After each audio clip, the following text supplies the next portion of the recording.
Bienvenue dans cette nouvelle série de vidéos sur l'optimisation de vos entraînements, l'accélération de votre progression et tout ça sans y passer des heures.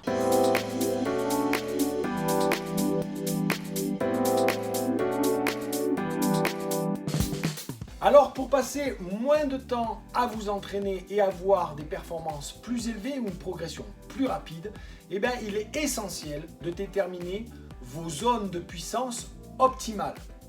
Alors pour comprendre le principe, rien ne vaut un schéma, c'est très simple.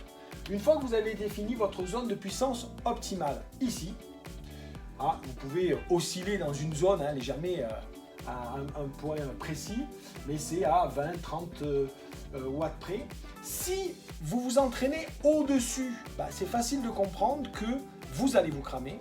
Si vous entraînez en dessous, c'est facile de comprendre que vous allez faire des efforts, mais sans avoir les résultats escomptés. Autrement dit, vous allez passer beaucoup de temps pour vous entraîner sans avoir une progression qui soit optimale.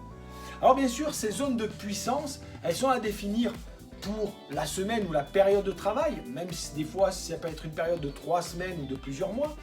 Elles vont se définir bien évidemment selon vos niveaux d'intensité, selon le but que vous cherchez à développer. Si vous cherchez à développer l'endurance, votre zone de puissance optimale sera beaucoup plus faible que si vous cherchez à développer votre explosivité ou votre puissance.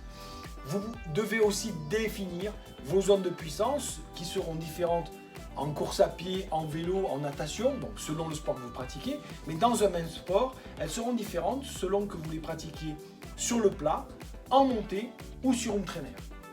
Donc, définir ces zones de puissance, évidemment, demande un certain travail qu'on va cibler. Ça ne sert à rien de définir vos zones de puissance en natation si vous faites que du vélo, par exemple.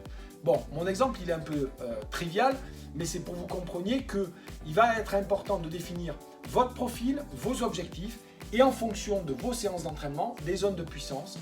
Le top, c'est même de pouvoir les faire évoluer dans le temps en fonction de votre progression, mais ça, on verra ça un petit peu plus tard. Si vous voulez en savoir plus sur des méthodes d'entraînement optimisées, je vous conseille de cliquer juste là. Vous allez avoir une offre incroyable que vous ne pourrez pas refuser. Je vous dis à tout de suite de l'autre côté.